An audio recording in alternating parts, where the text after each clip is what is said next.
मला का म्हणायचं आहे थोडस माझ्याकडे लक्ष द्या.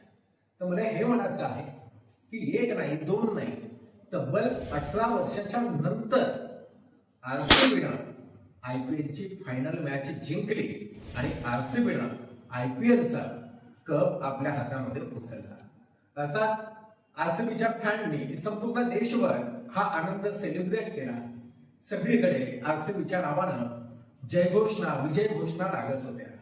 आता राज्य सरकारने देखील वाटलं की चलावा 18 वर्षानंतर आपली टीम जिंकलेली आहे तर आपण आपल्या खेळाडूंचं टीमचं स्वागत आणि सत्कार केला पाहिजे. म्हणून विधान सौद्यामध्ये हा सत्काराचा कार्यक्रम आयोजित केला आणि त्याच्यानंतर बंगलोरच्या चिन्नास्वामी स्टेडियमकडे ही संपूर्ण टीम जाणार होती. पण त्याच्या अगोदरच तमाम आरसीबीच्या चाहत्यांनी फॅन्सनी त्या विधान सौद्याबाहेर आणि चिन्नास्वामी स्टेडियमच्या बाहेर प्रचंड गर्दी केली होती. ही गर्दी एवढी प्रचंड झाली होती की पोलीसवाले आणि प्रशासन त्यांना विनंती करून सांगत होते की बाबांनो आपापल्या घरी जा. परंतु चाहते मात्र ऐकण्याच्या मनस्थितीमध्ये नव्हते आणि बुधवारी संध्याकाळी 5:30 वाजता बंगलोरच्या चिन्नास्वामी स्टेडियमच्या बाहेर एवढी प्रचंड गर्दी झाली की त्या गर्दीमध्ये मग चेंगराचेंगरी झाली आणि त्या चेंगराचेंगरीमध्ये तब्बल 10 लोकांना आपला जीव गमवावा लागला. 10 लोक मरण पावले आणि 15 ते 20 लोक जखमी असल्याची माहिती पुढे येत आहे. आता प्रश्न हा उपस्थित होतो की सत्काराचा कार्यक्रम त्या ठिकाणी काय नाही ठेवला.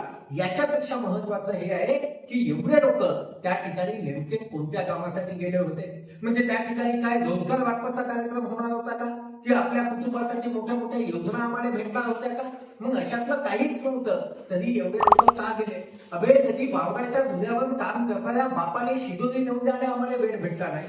गावामध्ये माय बिमार आहे त्या मायले जाऊन पाहायला आम्हाला वेळ भेटला नाही आणि आम्ही चाहते म्हणून एवढ्या लाखोच्या संख्येने ऐकवावं.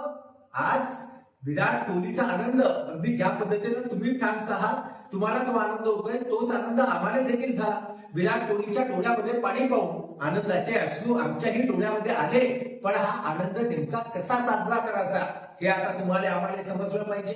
आयपीएलची आणि त्या ट्रॉफीची किंमत जर का विचारायची असेल ना तर त्या मायले आणि त्या बापाने जाऊन विचारा ज्याचं पोरगं त्या चेंगराचेंगरीमध्ये मरण पावलं.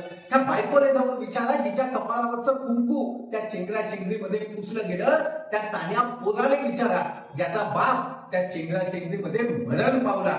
आणि मग ठरवा तुम्ही की आपल्याला आनंद उत्सव नेमका कशा पद्धतीनं सेलिब्रेट आणि साजरा करायचा आहे. मला का म्हणायचं होतं ते तुमच्यापर्यंत जर का पोहोचलं असेल तर कमेंटमध्ये आम्हालाही नक्की कळवा आणि हो चॅनलला सबस्क्राईब करायला अजिबात विसरू नका. मनपूर्वक धन्यवाद.